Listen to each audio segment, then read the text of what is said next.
Welcome back. You're watching Modi Meets America. We're in conversation with Anand Mahindra, the chairman of the Mahindra Group. Just before the break, we were talking about Mr. Modi's pitch to make in India. Investors like what they're hearing, but this business of moving everything onto a digital platform, finally moving towards a single window clearance, is perhaps not enough, is the sense that we get. Do you believe that, the government is going to have to try much harder to really get people to start manufacturing in India and make India a manufacturing hub? True, nothing is ever enough. Investors and business people are insatiable in their appetites for wanting more streamlining of the process, and you will see, I'm sure, tweaking of the process. But I think they're excited by the commitment and that big event that was done. They know that that events might simply sound as if they're talk, but they commit politicians to action. Politicians have to live by those commitments. So I think there's enough enthusiasm for that process, but they're going to want to see how it works. It'll be very interesting if the government can somehow take a test case and escort it through that whole process and then demonstrate, almost like a lab, that look, this is how it worked. Here was a case, and this is how much time it took. These were the problems they faced. This is how we sorted them out. I think a live demonstration of how the process works will be useful. While he is inviting FDI into the country, he's also made a pitch to domestic investors, like you say, that, earlier you may perhaps have been forced to look outside of India, and we're going to reverse that process, and we would like you to continue to invest in India. Of course, strategic decisions will decide where you go and where your money goes. But domestic investors continue to be on the sidelines. The investment cycle hasn't really kicked up. A lot of that has to do with the turnaround in the economy, or the lack of it so far. Do you feel more confident about investing in India? We have never lacked the confidence. We continue to invest even during the downturns and through many successive regimes. That's what we do. But I'm going, at the risk of sounding like a broken record, I am going to just make a point I've always made, which is that for domestic investors, what is important is to join the dots, a phrase I've used before. Because it's not only about the land, it's not only about power, it's about resources. There is a maze of regulations that are interdependent. And I've been quoted on this before, but for example, if we want to make aircraft in India from our Australian subsidiary, it's not just about land, power, resources. It's about DGCA regulations that do not permit a certain aircraft to fly, an antiquated regulation. When I go back, I will talk to the government and say, please understand, this is about these seemingly unconnected dots, which are impeding an investment decision. So they may not be able to connect all the dots on their own, but that's why the single window becomes important. So yes, I'm going to test it out too and say, here is a decision. Now you'll help me make all the connections I need and understand how one regulation affects another. If they can do that, I will applaud loudly. Speaking of making a pitch in terms of changing regulations and changing the government's approach, we're now finally seeing a move towards diesel deregulation. Diesel losses on every litre have been wiped out. We could perhaps see a cut both in diesel and petrol prices as early as midnight tonight.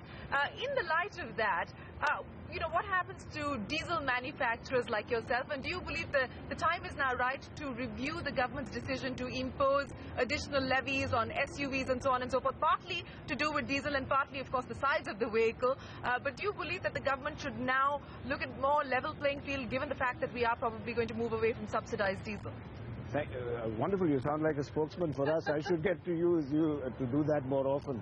There are two questions. One, you talked about diesel, and the other were taxes on vehicles. We've had a very consistent stand over the year on both of these. We've always said that, look, it is distorting to try and tax vehicles, the product, because of the fuel it uses, simply because you have an irrational resource allocation and pricing policy. That should not penalize the product or the consumer. We've always said that we are in favor of letting diesel and petrol find their right market prices. So we're in fact applauding this, despite the apparent disadvantage it may impose upon us. We are very happy to compete on the vehicle side.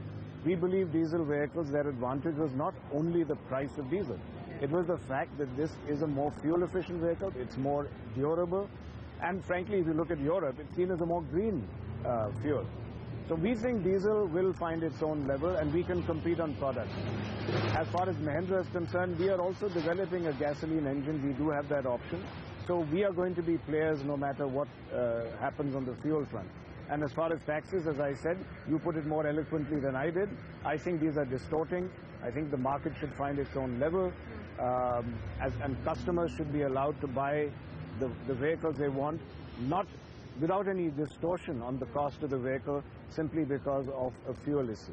But you said that, for now you will be at a disadvantage because we actually see the price differential between petrol and diesel, in a sense, being wiped out over time. How do you intend to cope with that disadvantage in the short term, the medium term and the long term? No, as I said, it's an apparent. I said we are supporting the government's decision on fuel despite an apparent and perceived disadvantage. But then I hasten to add that what people are forgetting is that people are buying diesel vehicles not simply because of the price. They were buying it, as I said, for the reasons I mentioned. Because it's more fuel efficient, the engines are more durable.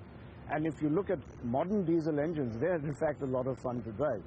So we think that advantage, that apparent disadvantage is to some extent an illusion.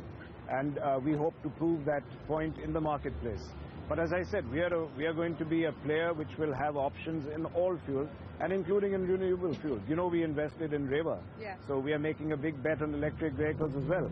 So frankly, we're secular when it comes to the fuel, and we're going to do well no matter what. I'm sure we're going to get comments saying, what does Anand Mahindra mean when he says we're being secular, because it has a whole different connotation now. But about global aspirations and global M&A, you did SsangYong. Are you looking at more global acquisitions at this point in time? We've been asked this question all the time. It's not that we have a policy and every year we create a budget for acquisition. Sure. Acquisitions, in my opinion, are an accessory to strategy. Acquisitions are a way of enabling a strategy. If our strategy calls for a particular technology that we need, or a geography that we need to acquire, or a brand that you need to acquire, and that is a stated policy strategy that we have, then of course we will look for inorganic growth. Otherwise, you hopefully should be able to make organic growth achieve everything that you want in strategy. So I can't tell you we have this in mind or we don't have this in mind. Sometimes you're opportunistic if an acquisition comes in, but at all times we will ensure that any acquisition we have is part of a strategy, not an end in itself. Going back to the conversation that the Prime Minister had with top American CEOs, do you believe that we are going to see incremental foreign direct investment coming in from people who've already been long-term committed to India, the Gs and the Pepsis of the world, or do you believe that their vote of confidence is going to attract new money into India? I should be asking you this question because I believe you've been frenetically interviewing these people, so maybe after this interview I'll ask you what they've said.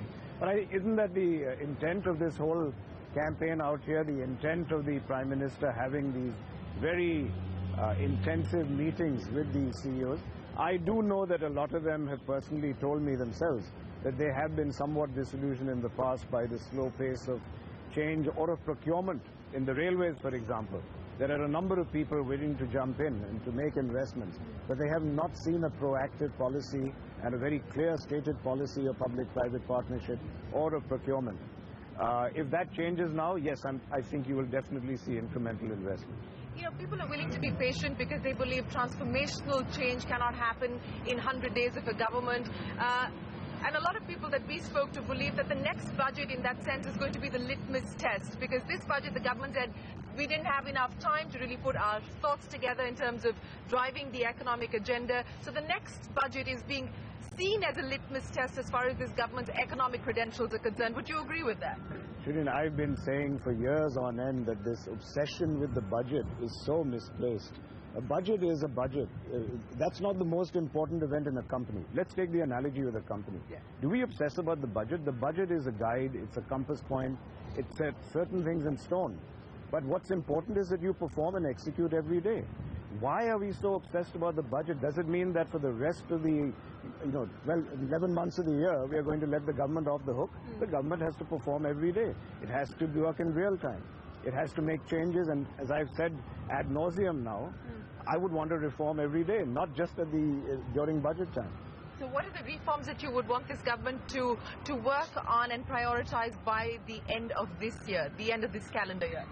Again, at the risk of repetition, in many fora I've said it, I'm a believer in what I call the God of small things. And that is that if you set a target that we want to move up from our poor ranking on the ease of doing business, find out what are those things which impede business and make sure you remove them. They've actually given a target of being number 50 on the World Bank ease of doing business in 2 years. Do you believe that? Do you think we will be able to achieve it given where we currently are? So you know what I'm more interested in? I'm much more interested in seeing what I call the attached documents and the underlying documents, the working documents for achieving that goal. Somebody in government must be preparing a blueprint as we speak to decide how they get to number 50. I'm far more interested in that document than in the budget, because they're going to have to pinpoint what are those things which are taken into account when computing where we stand on that index, and then working at eliminating those challenges and problems. That's much more exciting. I haven't seen that document. If you get hold of it, let me know.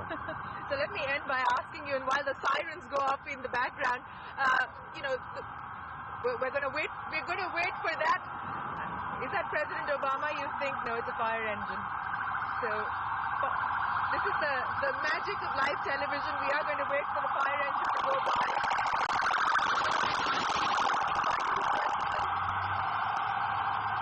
How hot is the India story looking today? It's on fire, literally, isn't it?